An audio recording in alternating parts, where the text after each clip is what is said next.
ታሪኩ ይባላል።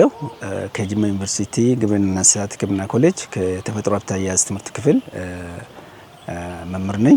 እንስሳት በተለይ በዚህ በሳውዝ ዌስተርን ኢትዮጵያ ያለውን ምን አለ የምለውን ማማልን በርድ ብለን እያወጣ ነው። ምክንያቱም ቱሪዝምም አለን፣ ኢኮ ቱሪዝም ሴክተር አለን። ለኢኮ ቱሪዝም የሚሆኑ አይደንቲፋይ ወይም ደግሞ ያወጣን ነው። እንደገና ደግሞ ለጥበቃ መጠበቅም አለብን። በተለይ ያልተጠና ናቸው። በዚህ በሳውዝ ዌስተርን ያለው ያልተጠኑ ስለሆነ እነዚህም ማውጣት ላይ ትኩረት አድርገናል። እንደገና በሰውና በሁማን ዋይልድ ላይፍ ኮንፍሊክት ብለን የምንጠራው ችግር በጣም ስላለ እሱንም መለየት እንዴት አብሮ መኖር ይችላሉ ላይ ትኩረት ሰጥተን እየሰራን ነው። ሰውና ተፈጥሮ እንዴት አብሮ መኖር ይችላል፣ የዱር አራዊት እንዴት አብሮ መኖር፣ ምክንያቱም አንዱ ትልቅ ችግር ነው የምለው ላይ ነው ትኩረት ሰጥተን የምንሰራው። እንግዲህ ተፈጥሮን ወይም ደግሞ እነዚህን የዱር አራዊት መጠበቅ የምንችለው በናሽናል ፓርክ ብቻ ሊሆን አይችልም። እንደዚህ እያንዳንዱ ሴክተር እያንዳንዱ መስሪያ ቤት አካባቢውን ዛፍ መትከል አካባቢውን ግሪን ማድረግ ከማሳመር ተጨማሪ ብዙ የዱር አራዊቶችን መጠበቅ ይችላል። ወፎችን፣ ማማሎችን መጠበቅ ይችላል። እዚህም ግብርና ውስጥ ትልቁ ነገር እንደምታዩ ብዙ ዛፎች አሉ፣ ግሪን ናቸው። ይሄ ማማር ብቻ ሳይሆን ብዙ ወፎች እየተራቡ የሚሄዱበት ነው። ለምሳሌ እዚህ ያላት የስቶርክ ነው የምንላት እኛ አድሚስ ስቶርክ የምንላት በየአመቱ መታ እዚህ ወልዳ የምትሄድበት ነው። ከየት ነው የምትመጣው? ከሳውዝ አፍሪካ። ከሳውዝ እንደ ምሳሌ ነው ወሰድኩ፣ ብዙ አሉ። ከሳውዝ አፍሪካ መታ እዚህ ቆይታ በአመት አቨሬጅ 16 ከ2012 ጀምረን በፈረንጆቹ ማለት ነው እያየን ነው። በአቨሬጅ 16 ጫጩቶችን እያሳደገች ትሄዳለች። 39 የቆጠርንበት ጊዜ አለ። ይሄ ምንድነው? እዚህ ውስጥ ያለው የተተከሉ ዛፎች ናቸው። እያንዳንዱ መስሪያ ቤት የአንድ ዛፍ መትከል ማማር ብቻ አይደለም፣ ብዙ ለተፈጥሮ የሚሆኑ እንደ ናሽናል ፓርክ እያገለገለ ነው ማለት ነው። ስለዚህ በዚህ ላይ እንደ ምሳሌ አንድ ወሰን እንጂ ብዙ እንስሳት የሚወልዱበት የሚራቡበትና ለአካባቢው ትልቅ ጥቅም የሚሰጡበት ነው። ለየት ያምለው ወፎች በተፈጥሮ ይጓዛሉ።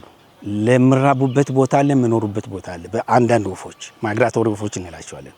በተለይ እነዚህ ከሳውዝ አፍሪካ አካባቢ የሚመጡ ናቸው። ሳውዝ ሱዳን ይመጣሉ። ከዛ እዚህ ወልደው አሳድገው ይመለሳሉ። የአየር ሁኔታ ነው የምንወስነው። እነሱ የሚመርጡበት ምክንያት ድርቅ፣ ዝናብ ያለበት ምግባቸው ትልቁ ምግባቸው ምንድነው? አንበጣ ወይም ሎከስት የሚለው ነው ትልቁ ምግባቸው። ይሄ የሚራባበት ጊዜ ነው። ይሄ እዚህ ካbe በቀላሉ የሚያገኙበት ነው። ልጆቻቸውን የሚያሳድጉበት ነው። ስለዚህ እዚህ ሆኖ በቀላሉ እሱን እያበሉ አሳድገው እዛ ደግሞ እንዳየር ሁኔታ ተመልሶ ይኖራሉ ማለት ነው። በየአመቱ በተለይ እዚህ በፌብሩዋሪ የካቲት አካባቢ 20 እስከ 30 አካባቢ ነው የሚመጡት። የሚቆዩት ልጆቻቸውን ነስት ወይም ደግሞ ቤት ሰርተው እስከ ናሴ ልጆች ወልደው አሳድገው ናሴ አካባቢ ያን መብረር ችለው አብሮ ምን ችለው ሁሉ ነገር ከቻሉ በኋላ ነው ይዘው የሚሄዱት። ምክንያቱም ሩቅ ስለሚሄዱ መብረር አለባቸው፣ መቻል አለባቸው። ያን ሁሉ የሚይዘው ከየካቲት እስከ ናሴ ብንል እዚህ ማከል ነው። እዚህም ቆዩት እዚህ አካባቢ ቆይተው ወደዛ መለስ በየአመቱ ይሄን አሁን ይሄ ወደ 14 አመት ማየት ከጀመርን ማለት ነው። እየመጡ እዚህ እየተራቡ እየሄዱ ነው። ብዙውን ጊዜ ወፎች እንትን ይደረግላቸዋል፣ ኮላር ይደረግላቸዋል። እዚህ ላይ የሚደረግ ነገር አለ። ከየት እንደመጡ በዚህ ላይ ባናይም ይሄ ተጠንቶ ከየት እንደሚሄዱ በብዛት በኮላር በምን ተጠንቶ የታወቁ ናቸው። ይሄ ግን ብዙ ጥናት አሁንም ያስፈልጋል። ሳውዝ ሱዳን ቆይቶ የሚመጡ አሉ።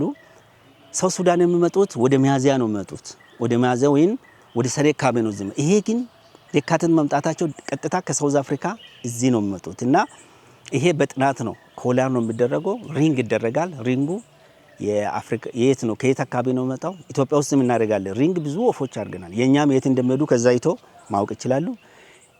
የነዛንም ደግሞ እዚህ አይተን እናውቃለን። ይሄ በዚህ ነው የምታውቀው። እያንዳንዱ ወፍ በየአመቱ ሪንግ የሚደረገው ማን የማን እንደሆነ የኢትዮጵያ የት እንደሄደች ከዩሮፕ የመጣውን በዛ ብዙ ወፎች የዩሮፕ ይዘናል እዚህ። ስለዚህ በዚህ ማወቅ ይቻላል። ለምሳሌ አንድ እዚህ ካbe ማንይዝም ምክንያቱም አንድ ወፍ ተይዟል። እዚህ ባለፈው አንድ ወፍ ተይዞ እዚሁ በሳውዝ ዌስተርን ኢትዮጵያ ሰው የሆነ ሰይጣን ነው የምናምን ነው ብሎ አመጡ። ምንድነው ቀለበት አለበት ምን ስንል ስናየው ከዩሮፕ ነው ወፉ። ምክንያቱም እዛ ላይ ምልክት አለ፣ የኬንያ አለ፣ የዩሮፕ አለ፣ በቀላሉ መለየት እንችላለን። ስለዚህ እነዚህን ማየት በዚህ በማየት ለነሱ እንጽፋለን ኦንላይን ወፋቸው የት አካባቢ እንደሚሄድ ያን አካባቢ እንዲጠበቅ ከሚያደርጉ አንዱ እሱ ነው። አሁን ለምሳሌ የጨፌ መሬቶች ላይ ነው የተያዘው። ያን እንደዚህ አይነቱን ወፎች ማጥናት የዓለም አንድ ላይ ነን እየጠበቅን ያለ ነው ለማለት ትልቅ እንትን አለው ማለት ነው። ስለዚህ ወፎችን ሪንግ ማድረግም ሪንግ የሆኑትን ደግሞ ማስተላለፍ ትልቅ የዓለም ጥበቃ ቦታ ሊሆን ይችላል ማለት ነው። አሁን ትልቁ እስካሁን የመዘገብነው 39 ጫጩቶች ሁለት አባዛ አንድ 39 ስንል አንድ ቤተሰብ ሁለት ናት ባልና ሚስት። እነዚህ አሁን 39 ማለት በሁለት እንደዚሁ አሳድጎ ናቸው። እንደዛ አሳድጎ አፍሬጅ እንደዛ ነው። በዘንድሮ ወደ 12 አለን። 12 ነስት አለን። ነስት ማለት ጎጆ። ከዚህ ጎጆ 3 ሁለት አሉ። አንዳንዴ ሊሞቱም ይችላሉ። የሚሞቱ አሉ። የሆነች የምትበላቸው አንድ ወፍ አለ። አንድ ጊዜ መታ ጨረሰች ወፍ አለች። እንደዚህ አይነት ከሆነ ሁሉም አድጎ ሊሄዱ ይችላሉ። ብዙውን ጊዜ እዚህ ግቢ ግን በጣም ያድጋሉ። በጣም ሴፍ ነው። አድጎ የሚሄዱበት ቦታ ነው እና ብዙ እንግዲህ ከ12ቱ መጨረሻ ላይ ስንት እንደሚያድጉ ደግሞ እናያለን። በጣም አመሰግናለሁ። እናንተም ትልቁ ነገር ምንድነው እያንዳንዱ ሰው የራሱ ግቢ አንድ እንጨት መትከል ማሳመርን ብቻ ሳይሆን ለአካባቢው ትልቅ ስራ እየሰራ መሆኑን ከዛም ግን ዛም ብቻ መትከል ደግሞ ፍሬ ብኖረው የሚተከሉ ዛፎች ፍሬ መኖር ወፎችን እናይበታለን። ለራሳቸው መብላት አይደለም ብዙ ነገሮች ይበሉታል። ቱሪዝም እያለ ነው። ለቱሪዝም የሚሆኑት ፍሬ ያለው ዛፍ መትከል አደራ እላለሁ። አመሰግናለሁ።